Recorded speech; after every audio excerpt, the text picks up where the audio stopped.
Welcome to the Power of Owning Your Career podcast, the show for women who are seeking more fulfillment in life and simply not getting it from their current situation. We focus specifically on careers, but hey, we spend a lot of time in our careers, so making changes here will definitely create an impact in your overall happiness. I'm your host, Simone Morris, and my mission is to empower women to succeed. I believe that in order to powerfully own your career, you must decide and claim that you want to sit in the driver's seat. You must know that you deserve better and be willing to not only do the requisite work, but be willing to go out on a limb to ensure your success. Each episode focuses on profiling a leader who is clearly demonstrating ownership of their career. Join me and my guests as we explore career journeys and bring you actionable strategies to use to get into the driver's seat for your career. Because ultimately, your career is your responsibility. Let's get into the show. Hey guys, it's Simone Morris. I am super duper excited about this week's episode of the podcast with Rukmini Reddy. As always, I select amazing women to share their career journey and how they got to the driver's seat and just awesome wisdom that's being shared. So I know you will enjoy this episode, and please share it with your friends if you do, and please leave a rating on iTunes if you do, or wherever you're listening to the podcast. Thank you so much. You know, it is September and there's just a couple months left to the year.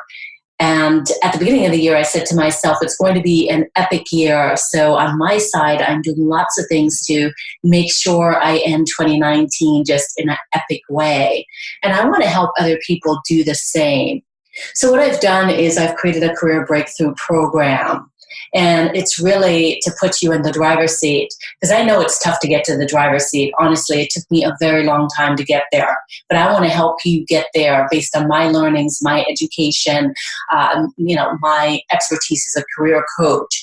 So again, I've done the Career Breakthrough Program. And if you want to find out more information about that, you can go ahead and set up a call with me at www.careerbreakthroughcall.com, and I'm happy to tell you all about the program. All right, well, we are ready for this week's episode, so stay tuned for an amazing episode. I am super excited about today's guest because you all know I'm all about the driver's seat. And let me tell you something. I saw Rukmini Reddy on LinkedIn, and she wrote this post, and I was like, all right, excuse my English here, but she's a badass. She's a driver, and she needs to be on the Power of Owning Your Career podcast. So I want to welcome Rukmini Reddy to the podcast. Welcome. Thank you, Simone. I'm so excited to be here as well. Thank you for inviting me. Looking forward to our chat today. Absolutely. Tell our listeners a little bit more about who you are and how you came to be where you are today. So I'm Rukmini. I'm currently the VP of Engineering at Abstract, and I'm also a mom to 6-year-old twin boys. I'm originally an engineer by trade. I'm a computer engineer. I started my career as an individual contributor and moved on into engineering leadership many, many years ago. I'm not going to tell you how many. And just super excited to be here at Abstract. We build a design tool, and it's a great place to work. So. Awesome. So how do you do what you do with 6-year-old twins? Let me ask that. I have an amazing partner, and I couldn't have pulled any of this without him. He's also an engineering leader with an equally high-profile, very busy job, and we have our boys, and I think it's about leaning in every day. We both make sure we have super organized calendars, we're communicating constantly. And the first 3 or 4 years with twins were just pure survival mode, right? You just do whatever you need to survive. Absolutely. Absolutely. So how did you get to the driver's seat? Tell us that. I remember many years ago, I was looking for a job on Craigslist. I used to be an individual contributor at Fortune 500 companies, and I was building enterprise content management solutions. And I had a bad day at work one day, honestly, and I was like, you know what, I want to do something different. I went online trying to buy a bike, got distracted on the internet and ended up in the job section. And I found by accident this amazing role that I would be a perfect fit to. And I took a risk. I took a big chance and I applied for it. And fast forward a little bit, it was they reached out to me and I joined them, and I took this risk with changing my career and joining a product company. Once I was there, I had an amazing manager, and he recognized this potential in me to lead people. And he reached out to me and he was like, you know what, I think you'll be good at engineering management. And I was like, no, not doing that. I don't want to leave my technical skills behind. I'm going to get too rusty. And then I took another risk and I was like, let's try it. And he promised me that if I hated it, I could go back. Right. So I was like, okay, let me try it. And I haven't looked back. It was, if I keep going back, it was that moment that I decided to take the chance and move forward and become an engineering leader. That put me in the driver's seat for my career. I love that. So many things you said. Number one, having a good boss is so important, and recognizing it and listening and taking a risk. Risk is so important in owning your career. Talk to us about what was the messaging that you were saying to yourself as you embrace these risks? I was terrified, to be honest, because as an engineer, you're trained to do like coding, and you're worried that you will forget and you'll become irrelevant in tech if you can't keep up with the latest technologies. I was terrified, but there's a pivotal moment in my life that I keep going back to, and it's the day I left India to move to the United States. And it reminds me of that day and how terrified I was, yet I took that big risk, right? And, fear is what makes, fear is what is, most of us feel extreme fear and extreme excitement at the same time when you're about to start something new. And I would say embrace that feeling because it's special. That's when true growth happens, and go for it. And am I fearless? No. But have I let fear stop me? I say hell no. I love that. I don't know if you know this. I'm from Jamaica. So my mom moved to the United States back in the early 70s. And I often wonder what she must have been saying to herself to take that big risk. But there's so many benefits that have come as a result of it for the next generation, myself included. And it's amazing. Just, I can only imagine picking up and coming from India and just being like, wow. I had no friends or family in this country. I moved by myself as a 21-year-old. Was it for school or a job? School. It was for my master's program. I just picked up my bags and I left. I was like, I'm going to go do something. And I went to Arkansas, which was also interesting. Oh my goodness. It was a big change to move from like an 8 million people metropolitan city in India to Arkansas. And how did you land in Arkansas? I think that, you know what, now that I think about it, Rukmini, I think that is what attracted me about your post on LinkedIn. And I was just like, I love this woman. I don't know her. I'm reaching out. She's got to be on the podcast. So really funny, very novice young me. I took the map of the United States and I don't like living in cold weather. So I took a Sharpie and I drew a line around every state I thought south of which I thought would be warm enough to live.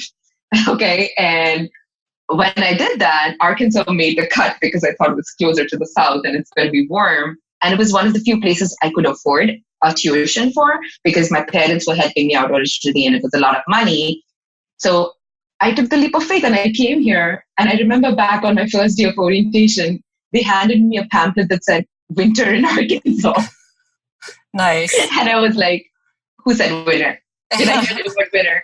And it actually got really cold there. Like it used to be very cold. So it's just, I would say it's again one of those things in my life. It happened by accident. It happened because I took a risk. It was a very interesting and a very difficult experience at the same time. But I am who I am for having lived there at that moment in my life. Awesome. So no Awesome. I just love what you said about fear. There's a great book, and my listeners are probably sick of me mentioning it, but it's called Feel the Fear and Do It Anyway by Susan Jeffers. I just think fear can just keep us stuck, stalled, and not experiencing life. And so I love what you said about that. What would you say was the career-defining moment for you? Actually, for me, I was pregnant with my twins. I think it was about 6 months pregnant with my twins. And the same boss who had my back and who helped me grow in my career announced that I was being promoted.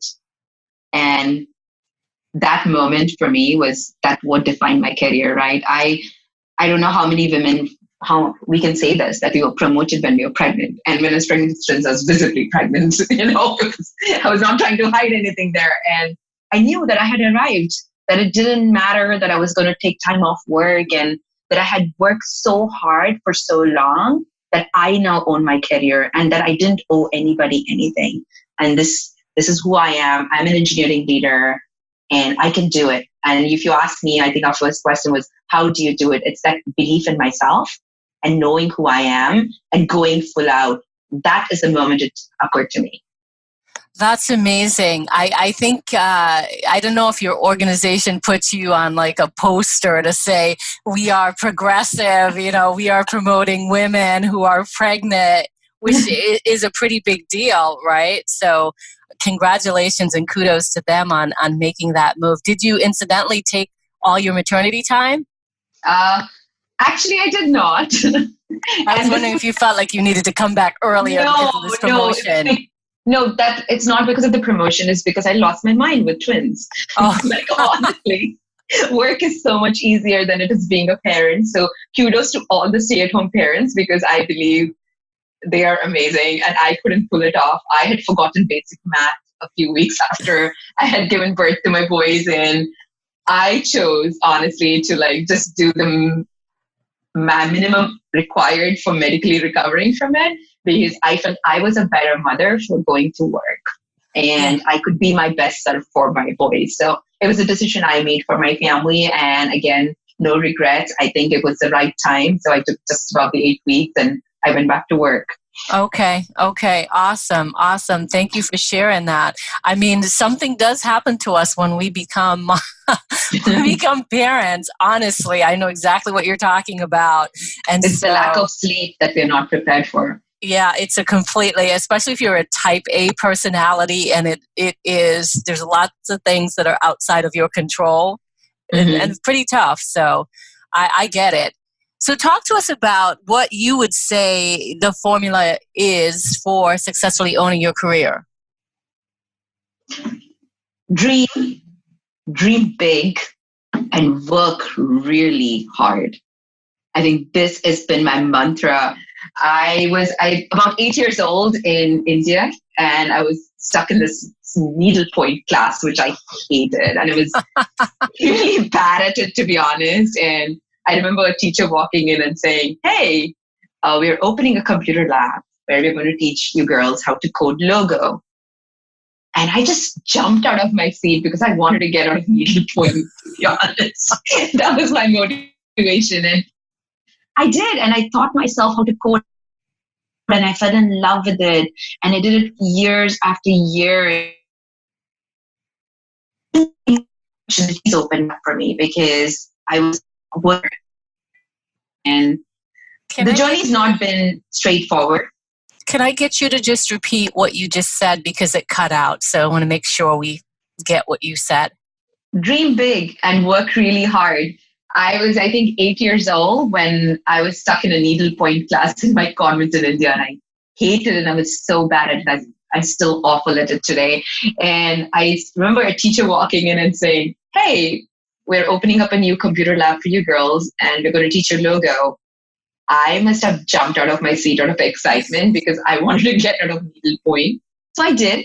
I took a risk again, and I went and I taught myself how to code and fell in love with it. And I did. Over the years, I realized the harder I worked, the more opportunities opened up for me. It wasn't without struggles. Obviously, being a woman of color and just being a woman engineer in general, I had to combat a boys club mentality. Just faced a lot of hurdles. And despite all of this, being an engineering leader has always been my dream, and no one was going to stand in my way. And as I look at everybody, and especially other women, I would say, ask for more, stand your ground, and dream big. It'll be hard work, but absolutely worth it. Wonderful. Well, can you give us like one example of how you combat the boys club mentality, as you mentioned before? What was one strategy that worked for you? What really works for me is actually knowing how to differentiate between criticism and candor. So there's a difference between criticism that's given to make you put you in your place versus candor, which is actually help to make you grow. And if you can read and learn, teach yourself the difference between the two, like I did personally for myself, it worked. It worked really well for me. So I thrive. That. Yeah. I thrive by identifying who are critics and who's being candid with me. And if they're critics, I try to like not let them have an impact on me and the decisions I'm making. Mm-hmm. What great advice that is. Can you think about a moment in your career that you avoided responsibility for ownership of your career and what you did to overcome that? Actually, I've never avoided responsibility, to be honest. I've always viewed more opportunities as risks that I was willing to take, and I moved forward with it. And I would say if I think about it, you know, the only thing is I don't have to solve everything at one time, that I can solve. I heard something from an amazing panelist at a conference last week, and she said, pick the hill you want to die on. So one thing I've taught myself is you don't have to die on every hill, Rukmini. Don't pick multiple things, because sometimes by not avoiding responsibility, I tend to take on too much responsibility, which has been a problem. So knowing to focus on what's important in the moment has been really helpful for me. Awesome. I love that. So what advice would you give to someone wanting to successfully own their career? You don't owe anyone anything. You need to step into this mindset because it's hugely powerful and it'll help you focus on your own growth and excel the way you should. For me personally, I believe that failure is a completely acceptable intermediate state. Say that again. It's a completely acceptable intermediate stage for me. Failure is. And I allow myself time and space to fail and to learn and to grow and to thrive. I hope you can find this for yourself too, because you need to know who you are and take pride in yourself, mistakes and all, and live your life full out. And I bet that's the kind of leader that you are. You create that environment for your team to fail. You said you have 45 people or so reporting to you. Yes. Absolutely. And so they have the ability to fail in the space and not feel, because sometimes there are ramifications or the way the culture is, you don't feel safe to fail and you want to get it right. So I get the feeling, since you're the leader, that you're walking the talk. Absolutely. Leadership is about making choice in murky waters. That's just the reality of it. You're never going to have enough information to make the right decision. That means you're going to fail a lot. And as a leader, it's my job to model how I am making tough choices to my team and to own the failures I'm having with my team so they have the courage to do the same. And it's special when that happens. And that's my leadership philosophy, and that's how I lead. What's the toughest failure you've had in corporate America? Where do I begin? I think if I look back, there was an instance where I had someone raise their hand at me, and it was a peer, and I knew that the business would not fire him. And that to me is a failure, not of me personally, maybe failure of culture and failure of society, that we allow that behavior to flourish, to be honest, because it's unacceptable, right? And what I knew happened, they did not fire him because he was too important to the business.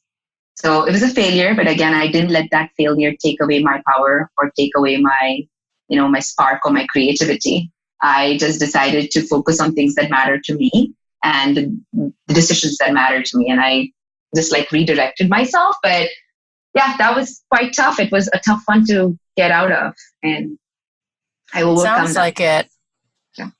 Where does that strength come from as you look back through your upbringing? Because very early on, you decided to pick up and move to the United States, many, many miles away for greater education. Where does that moxie, where does that strength come from? It comes from my mama, my maternal grandmother. She was this incredible woman who drove a car in the 30s in India and wore pants and played badminton. And if you know anything about Indian culture, that is not common. She was a trailblazer, and it's her spirit and her modeling how to take risks for me through my childhood and through my mother that allowed me to step into this mindset. And I remember, if I go back vividly to that night I left, I was so scared to move, and I was trembling. I was sitting on my parents' couch, like doubting myself. And she walked over to me and said, get on that plane. Go do it. Because I took all these risks, so you have better opportunities, and you need to do the same. I know you have a million reasons to stay, but you have to step into the unknown. So if I were to go back and say, what helped me be brave and have courage and walk into the unknown and prepare me for all the unknowns that I made through my career, it was my mama. Oh, that is so beautiful. I love that so much. It absolutely warms my heart, that message. And I was thinking to myself, that could be the title of this episode. I have to think about it. What would if you were to come up with one sentence or one phrase that captures your career, what would it be? What would you title it? Get on a plane. I love that. Get on a plane. Okay. Wonderful. Was there any more advice that you had? I love the solid advice that you said. You don't owe anyone anything. And I think oftentimes, whether it's family or whoever, boss or whatever, you feel like you owe something. And so how did you shift your mindset that you don't owe anyone anything? Yeah, I think, as a woman on the team and as a woman engineer on the team, I was often the only one. And as I moved into leadership, it didn't get any better. The problem actually got worse. And in this one specific example, I remember feeling like I had to be the caretaker of the team. And I had this imposter syndrome because I was the only woman on the team. Early on, I used to try to set up lunches for our offsites or organizing team events. And it occurred to me, while I love to entertain in my personal life, this is not my job description. I don't have to do this.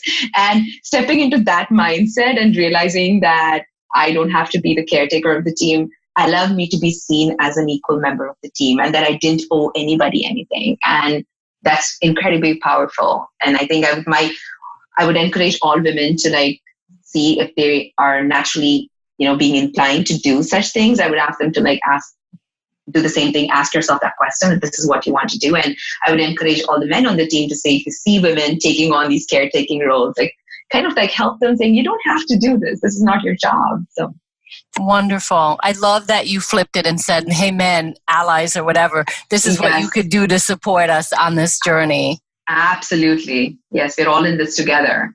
Love that. And that actually might be your title. We're all in this together. I love it. So talk to us about some resources that have been beneficial to you over time, over your career, to help you own your career. First thing I think is your squad. Building your squad. It's so important. We all look too far out to resources when they're actually around us in our day-to-day life. They could be your partners, they could be your family members, they could be your friends, they could be colleagues and co-workers at work. And these are people who, when you're at your lowest low, will have your back and they will not judge you and they will lift you up and be with you. It's so important to find these people who matter. For me, it's my partner, Shravan. He's leaning in every day, picking up things that I have dropped, along the way, and not judging me. And knowing your squad, who your squad is, and building it is going to be crucial for you as a resource to grow as an engineer, as a leader, or in your career. In addition to this, I love to read as well. I have some books that I absolutely swear by. One of them is Radical Candor by Kim Scott. I am a huge fan because it's the way she defines radical candor as being able to care deeply and challenge directly. That's my leadership mantra. And I think there's so much room in the world today for conversations like that. And I'm also a Brené Brown groupie. Love her. So I always say I'm channeling my inner Brené Brown because she talks about fear and courage and embracing the suck. And I think those are like two powerful books. Awesome. Wonderful. I love that. I love Brené Brown as well. So how can our listeners connect with you? Yes, I am on LinkedIn as Rukmini Reddy. You can follow me on LinkedIn. I also have a Twitter account that I'll share with Simone as a resource, and I write on Medium as well. So. Awesome. Well, this has been certainly phenomenal. I have learned a lot, as I do for all these calls that I do. And plus, I get these new friends, and I feel some sort of kinship with coming to the country and flourishing. And so I'm really pleased with the conversation. And thank you so much for being a guest on the Power of Owning Your Career podcast. Simone, you're amazing. Thank you so much for doing what you do. Keep rocking. Thanks. Thank you for listening to the Power of Owning Your Career podcast. It is my hope that you enjoyed today's episode. You can check out the show notes for this episode on the SimoneMorrisEnterprises.org website by clicking the podcast menu. Be sure to subscribe on iTunes and tell a friend or two about it.